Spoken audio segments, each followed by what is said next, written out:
Οι δυο σας ξέρετε πολύ καλά πως είστε μέσα στο λάκκο με τα φίδια. Τα φίδια που εκτρέφονται χρόνια τώρα από την μεταπολίτευση και από πριν από αυτή, για να φάνε την Ελλάδα.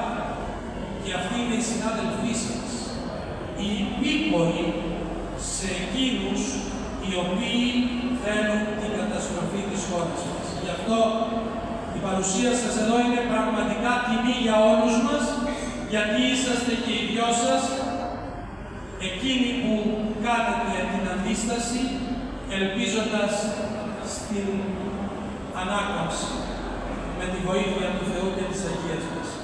Χαιρετίζω, Θεοφιλέστε, την παρουσία των δύο βουλευτών μας και εύχομαι ο Θεός να τους δίνει δύναμη στον αγώνα που κάνουν προσωπικά, προσπαθώντας μέσα στο Ελληνικό Κοινοβούλιο να ακούγεται η αλήθεια, η οποία είναι ακριβώς αντίθετα από όσα κάνουν οι υπόλοιποι εκκλησίες.